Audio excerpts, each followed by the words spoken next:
Matt, so how hard was the decision? Yeah, it was probably hard and easy at the same time. It was an easy decision to make, but it's probably one looking back on it. Having time to reflect the last couple of days is it's probably a sad decision to make. I think every footballer loves playing the game, and to think that I probably will never play another game is a tough thought to, I suppose, process. But it's the right decision. Did you think after the concussion, I guess, did it even cross your mind at that point that might be the end? No. I've had plenty of concussions in my time, and a few big ones as well. But I thought at the time it just might take a week to get over, just with the severity of it, and then I'd be right to go again, and be back in the ones in a couple of weeks. But just hasn't panned out that way, and it's time to move on. What's a bit different about this one compared to? Oh, look, just the ongoing symptoms for me. Not being able to train and run or do anything at any intensity without feeling the ongoing symptoms of headaches and head and neck pain and different things, and dizziness. Just things that probably aren't conducive to playing footy. So what were the doctors telling you about? Look, the doctors have been really positive. That I should make a full recovery, but just at this stage, my head and I suppose it's just my ability to train just isn't quite right and not there, and so just for me it's the right decision, and not to not take any more risks with your head, because you've only got one, and just want to make sure I've got full use of it for the next 50 or 60 years. Was there a moment on the track, mate, where you were obviously training and you thought, gee, I can't really go on here? Yeah, there were a few. For the last probably I've had the last 3 weeks off training fully, but the 6 weeks post the knock, I attempted to try and train each week, and it was about halfway, about half an hour into training, after doing some high intensity stuff, that I just would get blurred vision and just wasn't seeing things clearly, and I'd start to get headaches and stuff. So I'd stop and try and reassess and do it again the next week. So that kind of came to the point where I thought, well, if it's going to keep happening, I've got to stop. You mentioned how hard it will be to step away from the game you've loved. Is there any chance that maybe in a year's time that urge, that thing you miss will get you back here? I don't think so.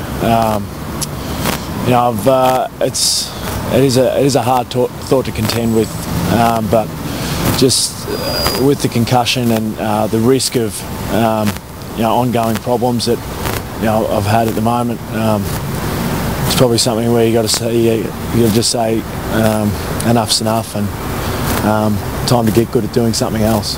Speak up with people about it.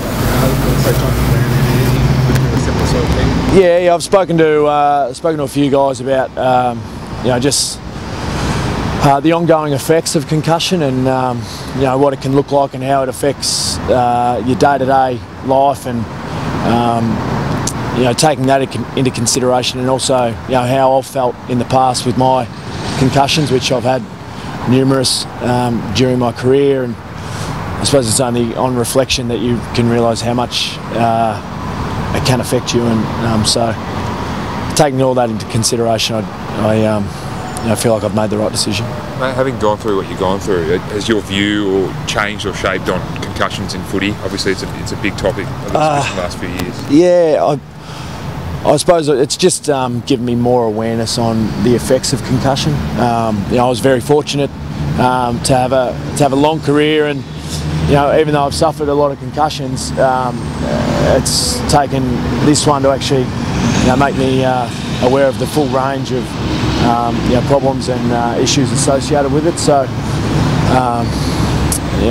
for me, it's just given me more knowledge, and I suppose something that I can pass on to other players and people in general if they have had issues with concussion, because each person is different.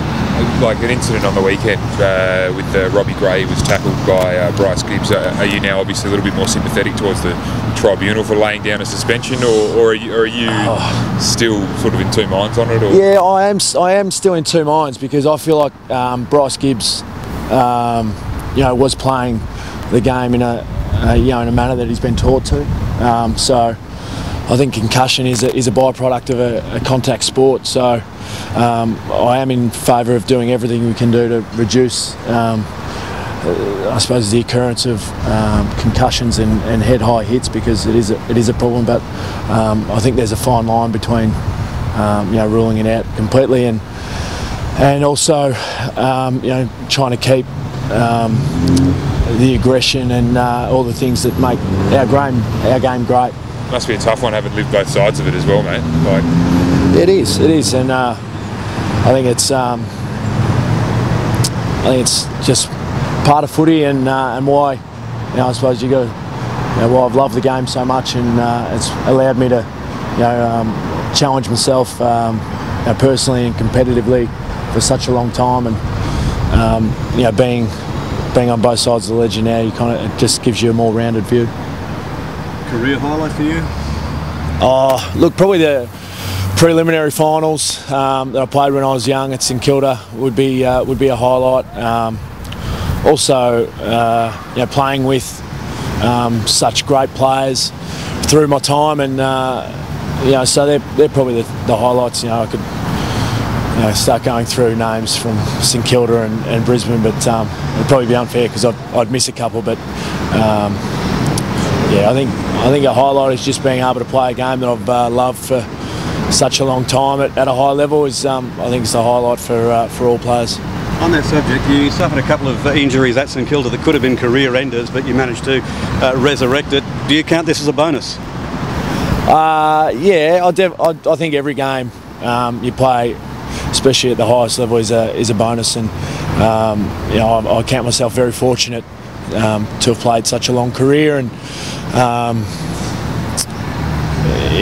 the leg was a significant injury, and one that I had to fight really hard to I suppose negotiate and struggle through. So but the whole time it was done with great enjoyment and still with the love of the game. Mate, how's this group that you're leaving placed for the future?